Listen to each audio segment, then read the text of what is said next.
Rauban, Chapter 1. The copy of the witness of Reuben, even the commands which he gave his Banim before he died, in the 125th year of his height, 2 years after the death of Yusuf, his brother, when Reuben fell ill, his Banim and his Banim's Banim were gathered together to visit him, and he said to them, See, my Banim, I am dying and going the way of my fathers.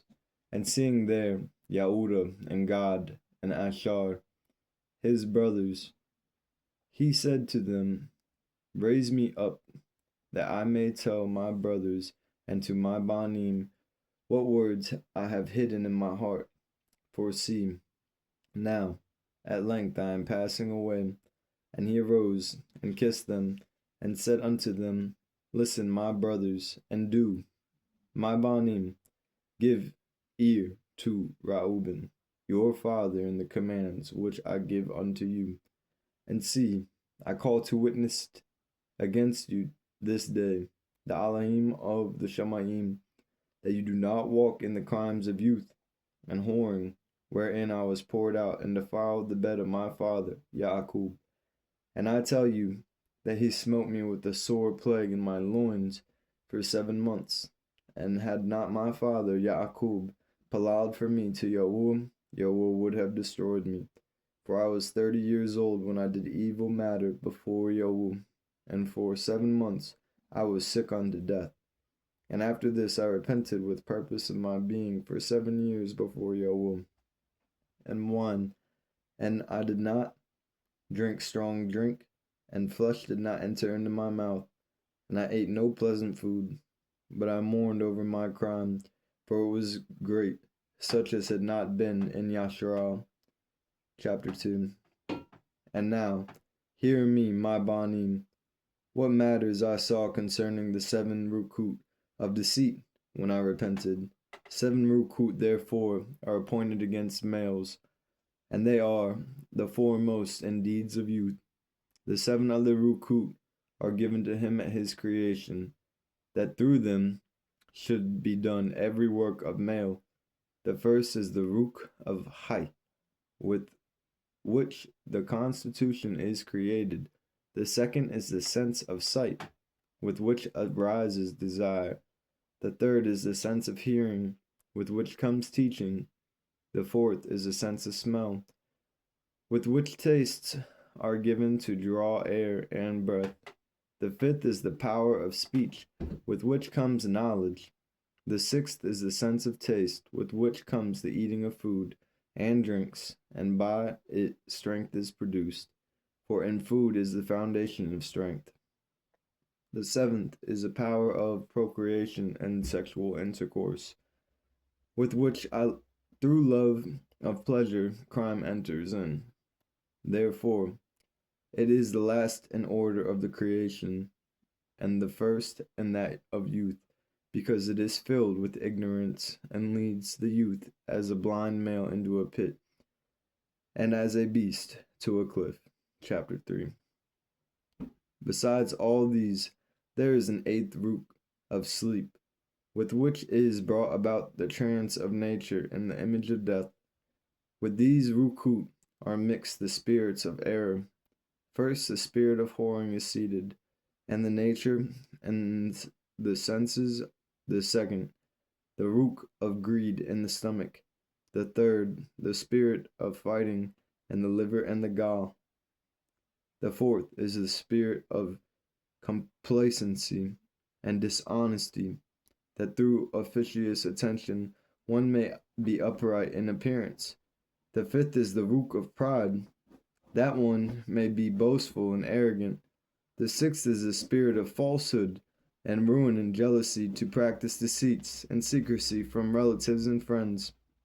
The seventh is the rook of unrighteousness, with which are thefts and acts of stealing, that a male may fulfill the desire of his heart, for unrighteousness works together with the other rukut by the taking of bribes, and with all these the rook of sleep is joined, which is of error and delusion. And so perishes every young male, darkening his heart from truth, and not understanding the Torah of Elohim, nor obeying the admonitions of his fathers, as befell me also in my youth. And now, my Banim, love the truth, and it shall preserve you. Hear the words of Reuben, your father.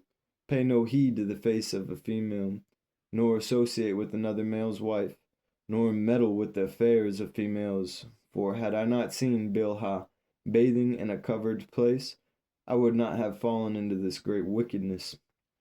For my heart is taken, and the thought of the female's nakedness did not allow me to sleep until I had done the abominable matter.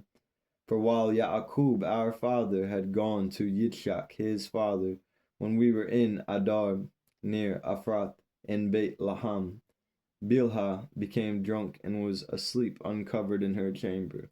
Having therefore gone in and seen her nakedness, I did the wrong without her perceiving it, and leaving her sleeping I departed. And immediately a messenger of Elohim revealed to my father concerning my wickedness, and he came and mourned over me, and touched her no more. Chapter 4. Therefore, my Banim, give no heed to the loveliness of females, nor lay your heart on their affairs, but walk in singleness of heart and the reverence of Yahuwah, and expend labor on good works, and on study, and on your flocks, until Yahuwah gives you a wife, whom he desires, that you do not suffer as I did. For until my father's death I had no boldness to look in his face, or to speak to any of my brothers because of the reproach. Even to now my conscience causes me anguish on account of my wickedness.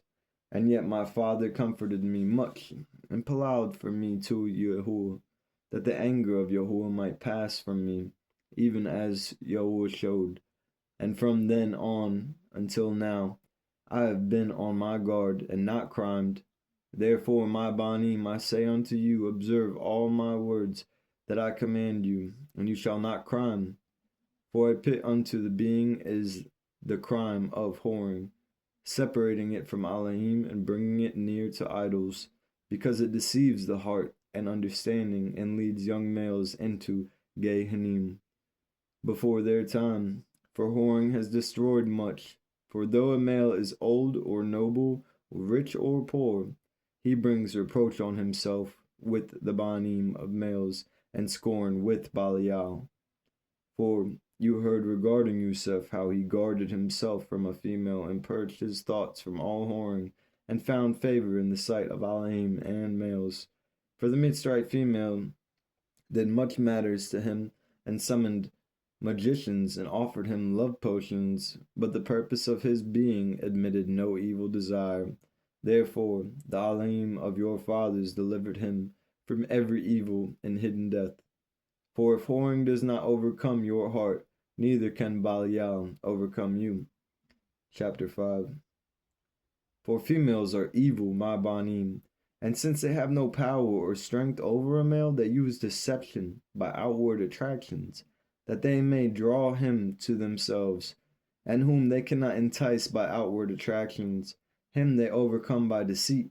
For moreover concerning them the messenger of Yahuwah told me and taught me, that females are overcome by the rook of whoring more than males, and in their heart they plot against males, and by means of their adornment they deceive first their hearts, and by the glance of the eye implant the poison, and then through the accomplished act they captivate them.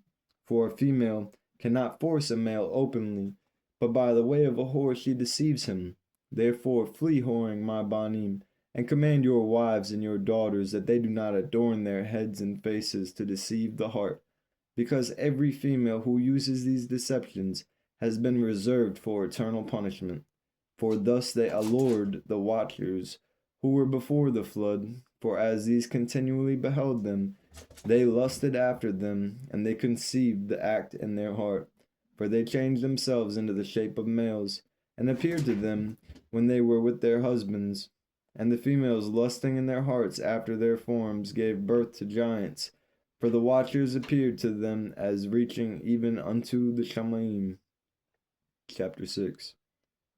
Therefore beware of whoring, And if you want to be pure in heart, guard your senses from every female, and command the female likewise not to associate with males, that they may also be pure in heart. For constant meetings, even though the wicked deed is not committed, are to them an incurable disease, and to us a destruction of Belial, an eternal reproach.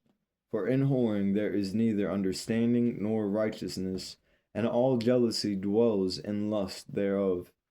Therefore, then I say to you, you shall be jealous against the Banim of Louis, and shall seek to be exalted over them, but you shall not be able, for Elohim shall avenge them, and you shall die by an evil death.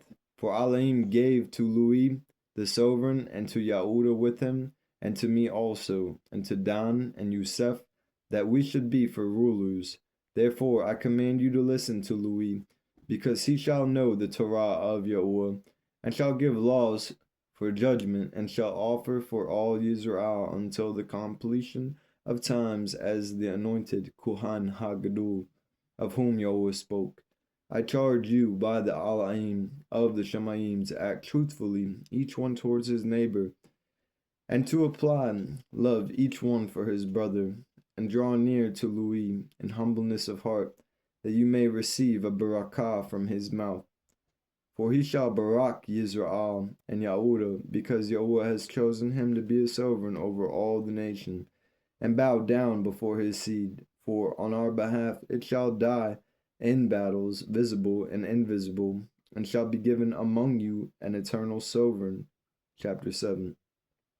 And Reuben died, having given these commands to his Banim, and they placed him in a coffin until they carried him up from Mitzrayim, and buried him in Hebron, in the cave where his father was. Witness of Reuben.